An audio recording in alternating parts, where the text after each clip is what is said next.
O Porto continua a preparação para o jogo com o Gil Vicente segunda-feira e o mercado está a ferver, começam cada vez a vir mais rumores, a surgir mais nomes associados ao Porto, o que mostra que o Porto já está a preparar então essa fase 3 do mercado, em que vai contratar mais reforços em força, um bocado parecido com a fase 1, jogadores de qualidade. Dos nomes que surgiram ontem, eu acho que o mais credível era o Sudakov, do Shakhtar. De facto é um médio criativo, é esse jogador que o Farioli procura, um jogador forte fisicamente e criativo, é a estrela do Shakhtar, só que 40 milhões é muito. Houve alguém aqui que comentava que realmente o Porto podia não comprar o passe todo e aí podia contratar, por exemplo, por 20 milhões.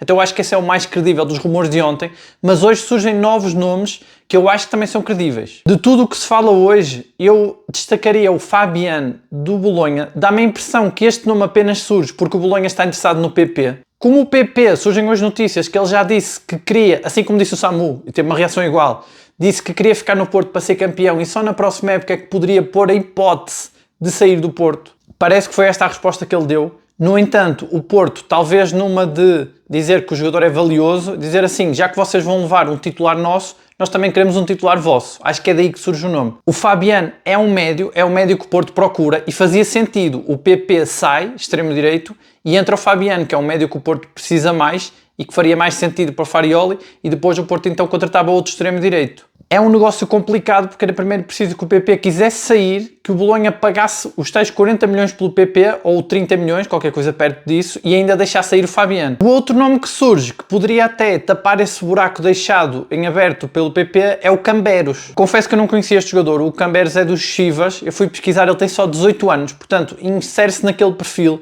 em que o William Gomes ficaria titular em princípio e o Camberos seria essa jovem promessa suplente do William Gomes. O facto de ser extremo-direito e ser essa jovem promessa que se insere nesse estilo que o Porto tem contratado, esse perfil de jogador sempre muito jovem, dou alguma credibilidade, acho que é possível. Ainda para mais, ele tem clubes holandeses atrás dele, como o PSV, o que dá ainda mais credibilidade à coisa, porque o Farioli vem precisamente da Holanda e portanto é um nome que provavelmente estava já associado ao Ajax, já deveria estar ali em alguma lista de prospecção e o Farioli com certeza conhece-o. Portanto, eu acho que estes dois nomes do que se falou hoje, Fabian e o Camberos, serão os mais credíveis.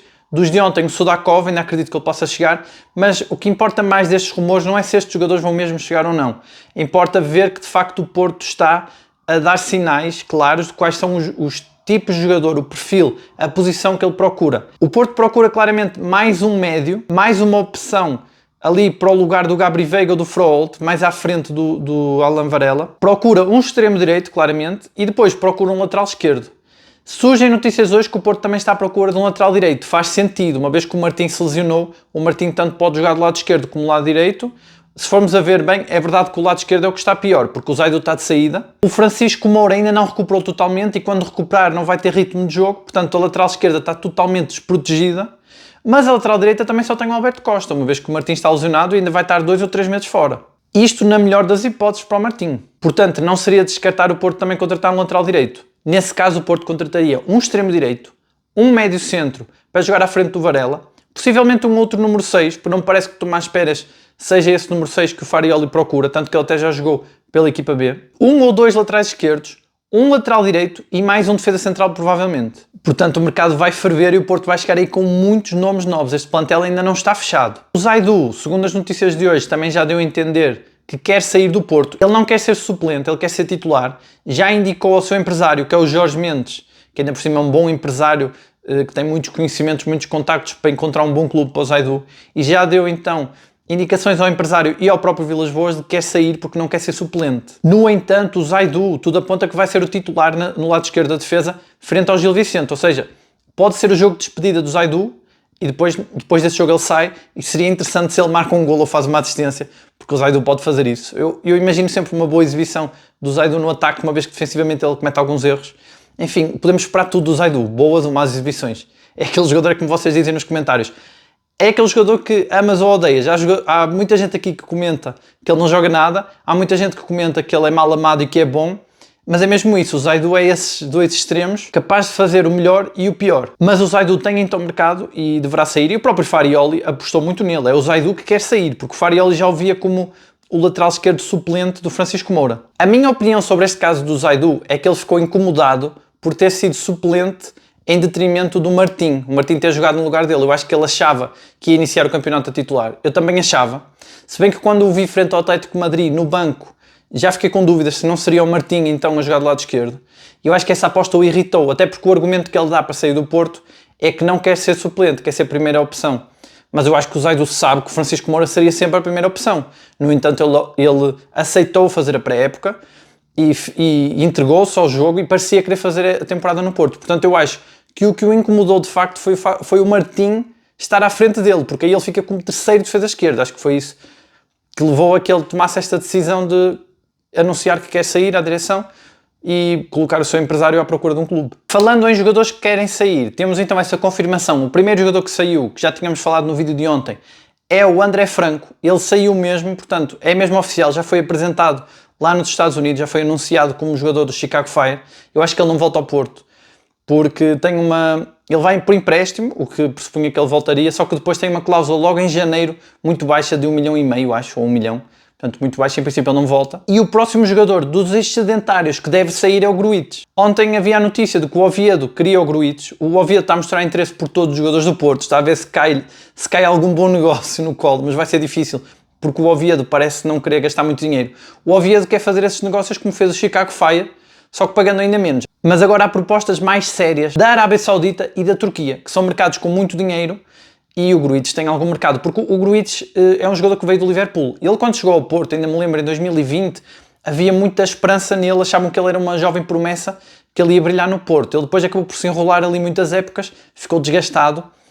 Mas nestes mercados secundários com muito dinheiro, o facto de ele ter passado pelo Liverpool pesa muito, tem muito peso. Então estes clubes árabes e turcos são capazes de gastar bom dinheiro e como o Porto quer recuperar o investimento que foi de 9 milhões, quer pelo menos receber uns 10 ou 11 milhões pelo Gruites, acho que ele vai acabar por ir para a Turquia ou para a Arábia Saudita. E isto deve estar por dias ou por horas. É uma notícia que vai ser para breve, porque o Gruites está mesmo riscado das opções de Farioli e vai mesmo sair. O Gruites, que é um jogador querido dos adeptos. Os adeptos não falam mal dele, não é aquele jogador que os adeptos acham, critiquem muito, mas claramente fez épocas muito abaixo daquilo que se esperava dele. Nunca se assumiu como titular. Fez algumas boas exibições.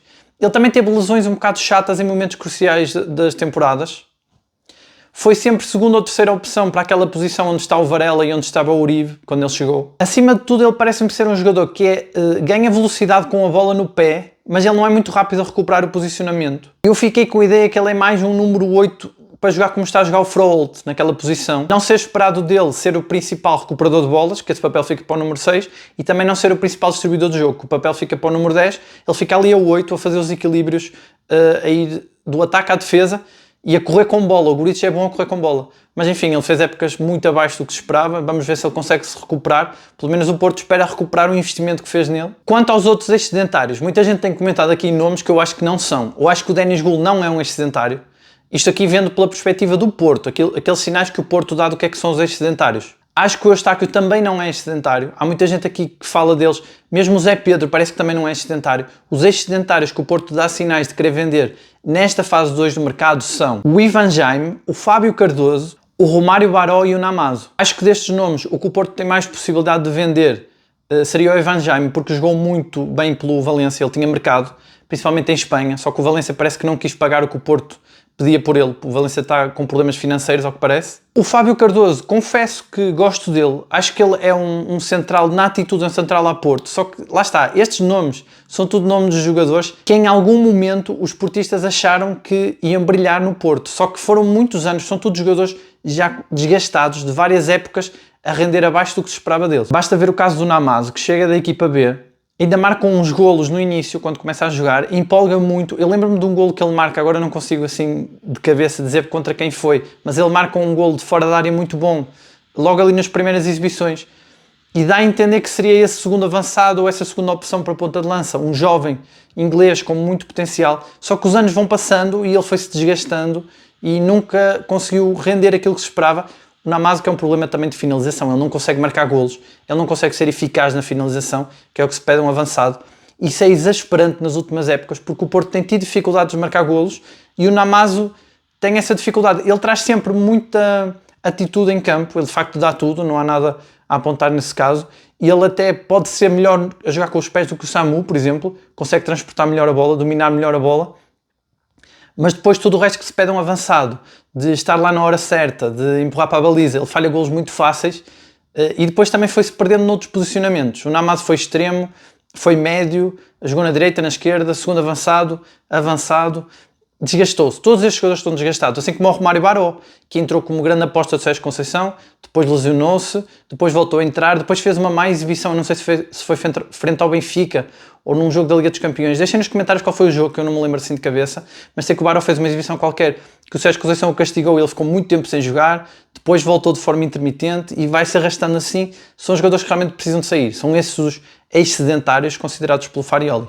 Uma notícia que eu dei conta ontem, falava-se que o Porto quis contratar o Zinchenko, o Porto desmentiu. Às vezes isto são jogos de empresários, são notícias que saltam para fora porque o Porto precisa realmente de um lateral esquerdo. É difícil filtrar às vezes e realmente o Zinchenko é aquele jogador que tem nome. Seria como o De Jong chegar ao Porto, é um jogador com nome. Mas parece que não é essa a opção, portanto não vai ser o Zinchenko, defesa esquerdo. Muita curiosidade ainda porque há poucos nomes apontados ao Porto para lateral esquerdo, mesmo sabendo toda a gente que o Porto está no mercado à procura de um. O que nós sabemos é que o Porto quer um lateral esquerdo que seja forte fisicamente, muito disponível para recuperar defensivamente rápido depois de subir, porque o Porto está com esse foco na intensidade do Farioli, portanto terá que ser um lateral muito forte, muito pujante, vamos ver quem vai ser, e tem que ser jovem, uma jovem promessa, até porque acho que o Porto já não quer mais jogadores experientes, já contratou o De Jong e o Bednarek e acho que normalmente o perfil que o Porto procura é um jogador mais jovem. E também, claro, que seja um jogador que se valorize, que possa ser vendido nesse ciclo que o Porto quer iniciar de começar a vender mais jogadores e a contratar mais promessas, de começar novamente a valorizar jovens promessas, como fazia há uns anos atrás. Não sei se vocês viram, Vilas Boas falou na revista Dragões do Farioli, falou sobre esta nova fase.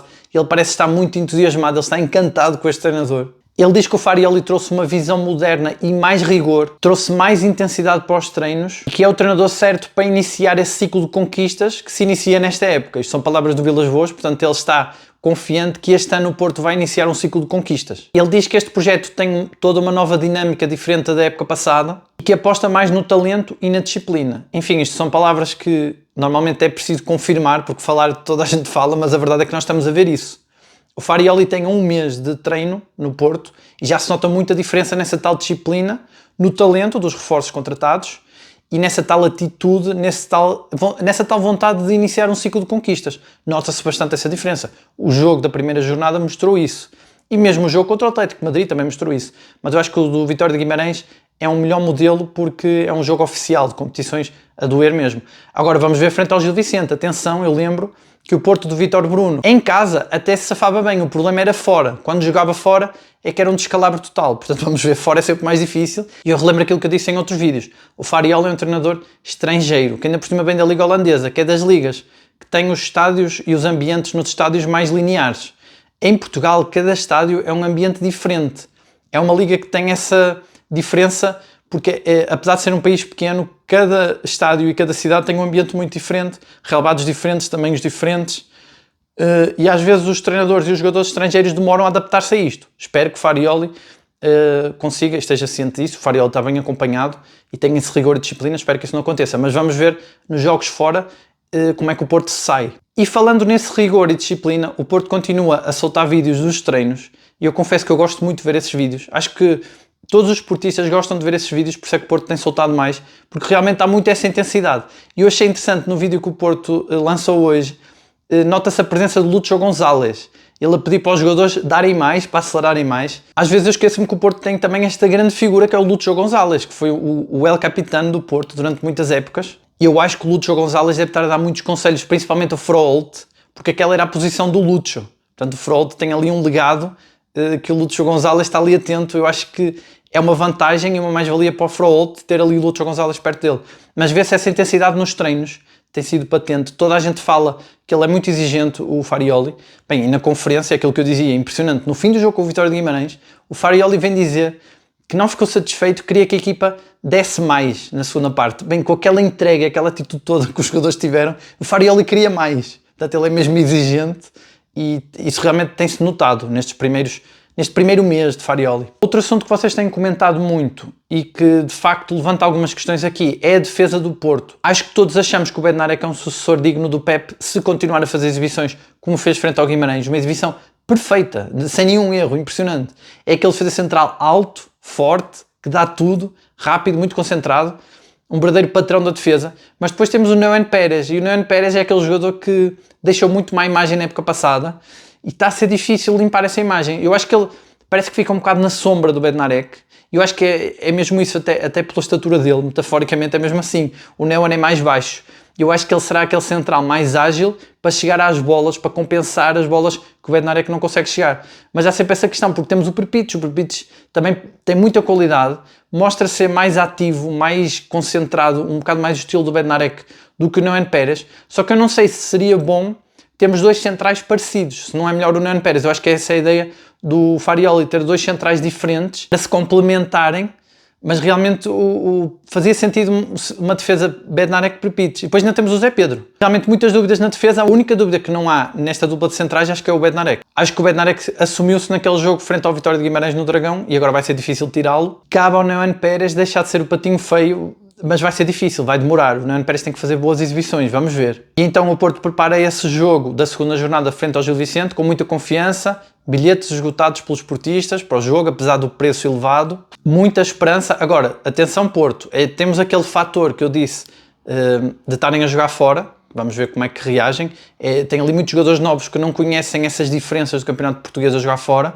E não esquecer, que é um estádio de má memória, porque o Porto perdeu na última deslocação ao estádio de Gil Vicente, a Barcelos. Acho que foi 3-1, se não me falha a memória. O treinador era o Vítor Bruno. Se não me engano, foi quando o Vítor Bruno foi despedido. Depois deixem nos comentários se não foi. Eu acho que foi.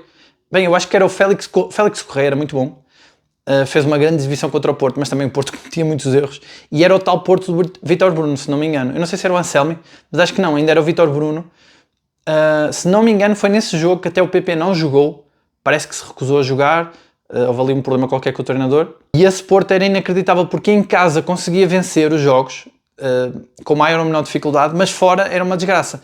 E lembro bem desse jogo, o Gil Vicente em contra-ataque destruía o Porto completamente, mas enfim, são outros tempos, apesar de ter sido há menos de um ano. O Porto tem aqui a oportunidade de limpar essa imagem e eu acredito que isso pode também ser usado como motivação, já que esta equipa está mais forte, podem usar essa derrota para tentar, enfim, vingar, se podemos dizer, não sei se não é bem essa a palavra, mas uma espécie de vingança do que ocorreu na época passada. E eu estou muito curioso para ver essas dinâmicas ofensivas do Porto num jogo fora, contra uma equipa mais fechada, num estádio mais pequeno. Eu acho que o Borja Sainz vai ter que fechar mais no meio, vai ter que se juntar mais ao Samu. Nestes jogos é preciso ter muita gente na área para desbloquear. Nesse aspecto até vai ser bom jogar o Zaidu, porque o Alberto Costa já mostrou contra o Vitória de Guimarães que é bom a subir, cria essa superioridade, mas vamos ter o Zaidu também a subir, que é a característica principal dele. Mesmo que não seja o preferido de Farioli, acho que vai ser bom ter o Zaidu naquele jogo. Vai obrigar o Varela a correr mais, porque o Varela vai ter que compensar mais o Zaidu e o Alberto Costa, que são dois laterais que vão subir muito. E o Porto tem que ter cuidado com o contra-ataque, que foi o que aconteceu na época passada, que é o Porto, se não estiver bem defensivamente, se não estiver atento à profundidade, estas equipas fazem exatamente isso. Aproveitam o espaço mais pequeno, o Porto começa a subir muito e depois eles vão em contra-ataque. E será também aí que o Neuen Pérez é importante, porque será mais rápido que o Bednarek. Mas também um Bednarek, um super Bednarek, como tivemos frente ao Vitória de Guimarães, deve chegar para fechar esses contra-ataques, porque o Porto não tinha um central assim na época passada. Mas então acho que a chave pode estar no Borja Sainz, que também tem capacidade goleadora, que também pode marcar golos. Ele não marcou frente ao Vitória de Guimarães, mas esteve perto. E tem essa atitude, essa raça, que é importante para desgastar defesas mais fechadas. E depois um PP que, se for verdade que rejeitou o Bolonha ontem, deve então apresentar-se ainda mais comprometido com a equipa. Mas acho que vai ser interessante ver essas dinâmicas ofensivas do Porto num contexto bastante diferente do Estádio do Dragão. E agora eu quero saber de vocês, se concordam com a saída do Zaidu, esta posição dele de querer sair. Quem é que acham que é esse lateral esquerdo que o Porto tanto precisa? Qual é que vocês acham que é a melhor dupla de centrais do Porto? Se vocês acham que o Porto vai enfrentar muitas dificuldades frente ao Gil Vicente fora, e qual é que vocês acham que será a melhor tática para evitar dissabores contra este Gil Vicente que até vem motivado, que venceu na Madeira, portanto não é uma equipa qualquer, apesar de tudo. O que é que vocês acham destes rumores, destes jogadores que vão aparecendo associados ao Porto? Se acham que algum deles poderia acrescentar qualidade a este plantel? E se vocês concordam com esta lista de excedentários que eu deixei aqui no vídeo, porque eu acho que às vezes nós empolgamos e dizemos muitos excedentários que não são, mas eu também posso-me estar a esquecer de algum. Por exemplo, o Vasco Sousa, que eu não incluí aqui, normalmente não incluo, e pouca gente fala dele, não sei se consideram excedentário ou não. E também já agora, muita gente aqui comentou sobre o João Moreira, que eu tinha falado no outro vídeo. Se vocês acham que há na equipa B nomes que são capazes de preencher o plantel, no caso do Porto não conseguir todas as contratações, e quais são esses nomes? E é isso, obrigado por assistirem, deixem o like, subscrevam o canal se ainda não subscreveram, um abraço a todos e até amanhã.